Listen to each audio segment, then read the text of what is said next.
Bayangin lo lagi jalan di mall. Mata lo langsung tertuju ke papan neon all you can eat. Tumpukan daging, sushi, dessert warna-warni semua menggoda. Lo lapar, lo ambil piring, isi penuh, lalu makan sampai nggak kuat berdiri.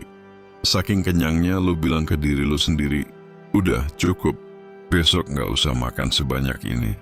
Tapi kenyataannya, besok lo balik lagi. Nafsu itu kayak lubang tanpa dasar. Lo isi tapi nggak pernah penuh. Begitu juga dengan syahwat seksual. Lo pikir sekali ini aja, tapi setelah itu, lo pengen lagi, pengen lebih, pengen sesuatu yang lebih ekstrim. Sampai-sampai lo lupa, lo masih manusia bukan budak nafsu. Imam Al-Ghazali, seorang ulama besar, menulis dalam Ihya Ulumuddin, 2 syahwat terbesar yang menjatuhkan manusia adalah syahwat perut dan syahwat kemaluan. Barang siapa mampu mengendalikannya, maka ia menjaga agamanya. Hari ini, mari kita selami penyakit hati pertama yang disebut Imam Ghazali, syahwat perut dan syahwat seks. Syahwat itu fitrah. Allah kasih kita lapar supaya kita makan. Allah kasih kita nafsu seksual supaya manusia berkembang biak. Tapi Imam Al-Ghazali kasih perumpamaan indah. Syahwat itu seperti kuda. Kalau lo bisa kendaliin, kuda itu bawa lo ke tujuan. Tapi kalau lo nggak bisa kendaliin, lo yang bakal ditendang dan diseret.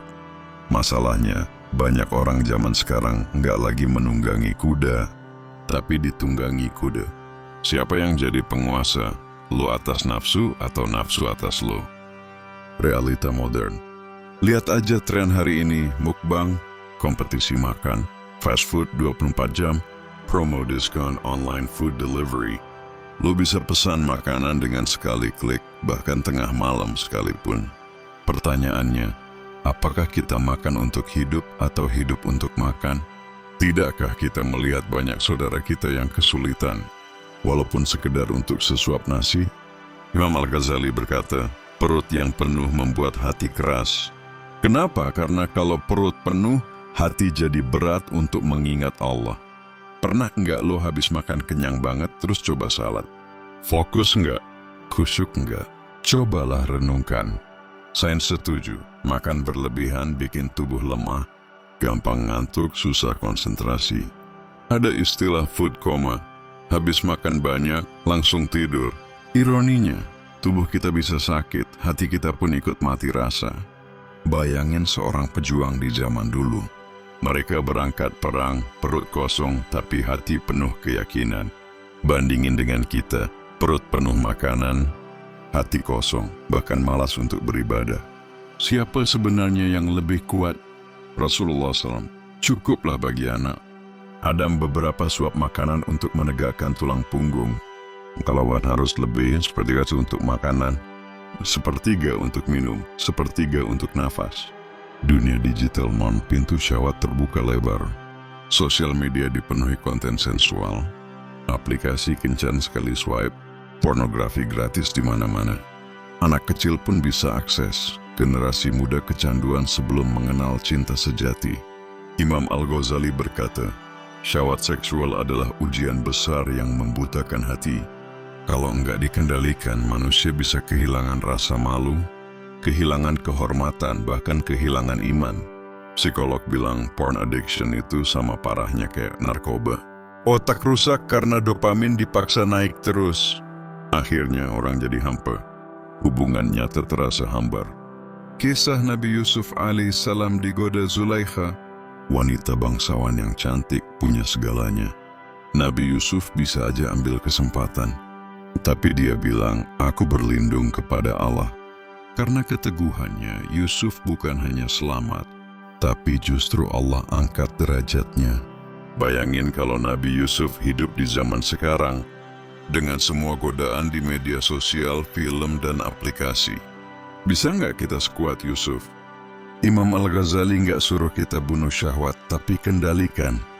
Nafsu makan, kalau diniatkan untuk kuat ibadah, bisa jadi ibadah.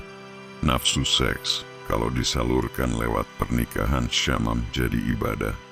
Semua kembali ke niat dan kontrol.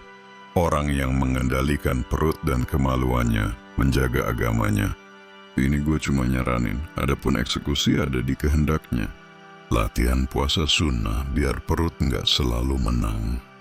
Jaga pandangan biar hati nggak kotor. Latihan syukur, makan sederhana tapi dengan hati yang hadir. Doa.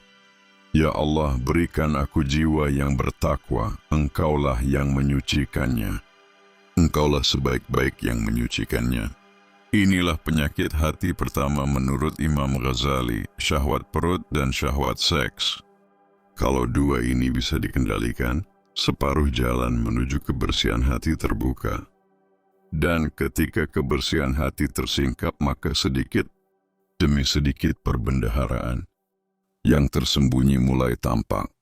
Tapi masih ada penyakit hati lain yang lebih halus, lebih berbahaya dan lebih sering kita abaikan. Penyakit itu keluar dari sesuatu yang kecil, ringan, tapi mematikan lisan kita. Di episode berikutnya, kita akan kupas bahaya lisan. Satu kata bisa jadi doa, tapi satu kata juga bisa menghancurkan hidup. Jangan lupa untuk like, share, dan subscribe supaya amal jariah bisa terlaksana.